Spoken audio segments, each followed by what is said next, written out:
So how do we turn it around? What do we do with this? First one, we need to recognize that people need balance, just like all of us need balance. If we have sedentary jobs, we need activities that get us active to balance ourselves out. We need to find exercise that's going to help us to find that balance. And I encourage, again, physical exercise, aerobic exercise. Because if you're sitting there and you're sedentary most of the time, you need to have some activities in your life to offset that, to give you that balance. Personally, I'm very much in favor of yoga or Tai Chi. Wonderful exercises that, again, unify the body, the mind, and the spirit. We also need to look at relaxation, and meditation is just wonderful. That overstimulated brain, meditation helps to calm the brain, calm the body, and help you to relax, to rebalance that system. And again, whether it's seated or walking meditation, it doesn't really matter.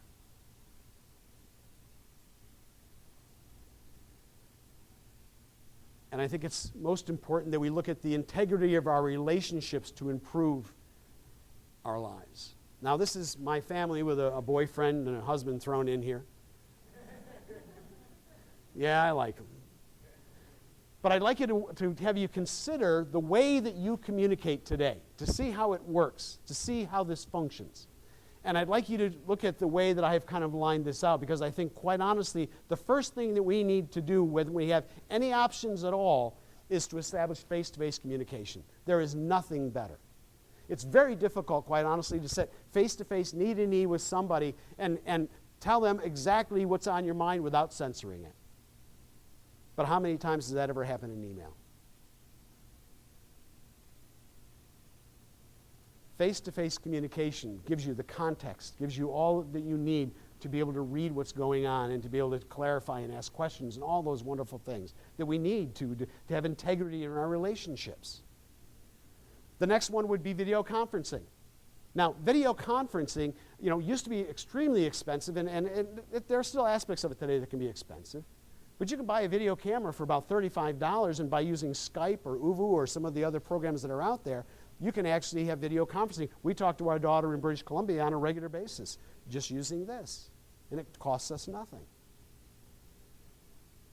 There's actually a friend of mine developing a platform right now where he can have the numbers, he's working on the numbers part of it, but he can bring up 40, 50 people at a time on your computer screen, all in little pixels, and have interaction with those folks. So when you start talking about trainings or when you start talking about interacting or meetings, there's ways to do this. The next preferred method, quite honestly, would be the telephone. You remember those things?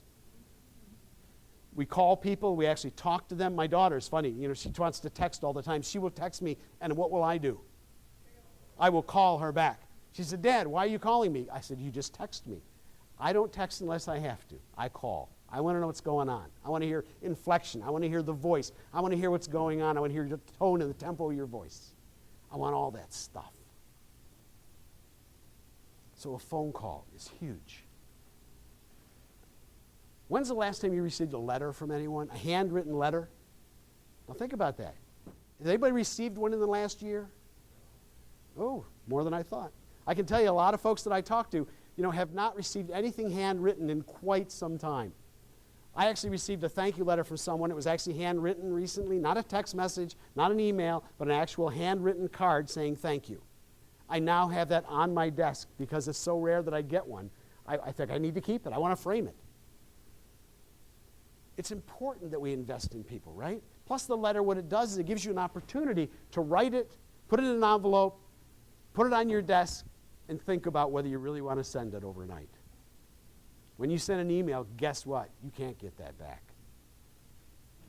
Next would be your email. And then finally, last of all, text messaging. Very limited.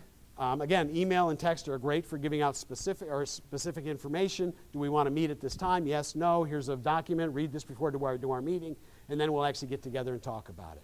But as far as preference is concerned, I really would like you to consider these. This is kind of the level of preference in your communication, because this gives you an opportunity to really develop more integrity in your relationships. And finally, I'd like you just to think about my friend the turtle here. Turtles are wonderful. Since I've been a little kid, I've always been very fond of turtles. I used to collect them, save them, play with them in the backyard. We lived in a rural area, and it was kind of neat to go down and catch them and keep them for a couple days and then let them go. But the thing I found out about turtles was that when they ever got scared or they didn't want to deal with anything, they would pull themselves in, and they would lock themselves away, and they would have no interaction with the outside world. And to me, that's one of the options of technology today, is it gives us an opportunity to pull in, to isolate, to disconnect